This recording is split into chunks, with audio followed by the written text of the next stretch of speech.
దాని మీద కూడా ఇంతకుముందు చెప్పినట్టున్నాం.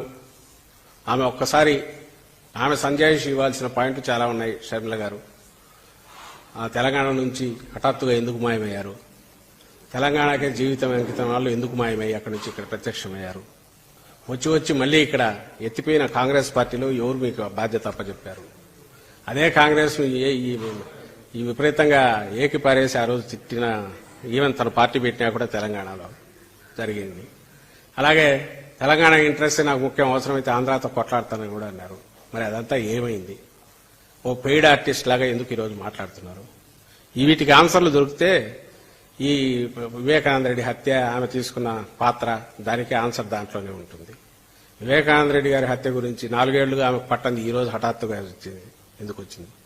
పోనీ అదే ఎన్నికల అజెండా అనుకుంటే మరీ మంచిది, తెలుస్తుంది కదా. నెలన్నరలో ప్రజలు ఏమనుకుంటున్నారు, ప్రజా కోర్టులోనే తేల్చుకోవాలనుకుంటున్నామని అన్నట్టున్నారు. ఈరోజు ప్రజా కోర్టులో మరీ మంచిది. దాంతో అప్పటికన్నా నోళ్లు మూతలు పడాలి కదా. రేపు ఈ ఎన్నికల్లో తెలుస్తుందిగా. ఎన్నికలకున్న పవిత్రత కానీ, ఎన్నికలకు అజెండా ఏముండాలని కూడా ఇగ్నోర్ చేసి, వ్యక్తిగతంగా కూడా రియల్ దానికి ఏమీ ఓ ప్రాతిపదిక లేకుండా అసంబద్ధమైనవి ఏదైతే ఆ ఆరోపణలకు రిప్లైలు ఇచ్చుకుంటూ పోతే అది ఎక్కడికి పోతుందో కూడా తెలియదు. అనెండింగ్ ఇది ప్రాసెస్.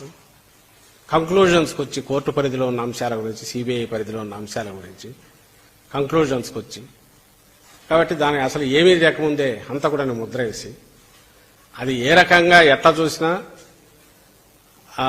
అది దానికి నేను ఇంతకుముందు చంద్రబాబు నాయుడు గురించి అనిందే, జనం అంటే టేకెన్ ఫర్ గ్రాంటెడ్, ఒక అహంకారంతో కూడిన మాటలు తప్పవి.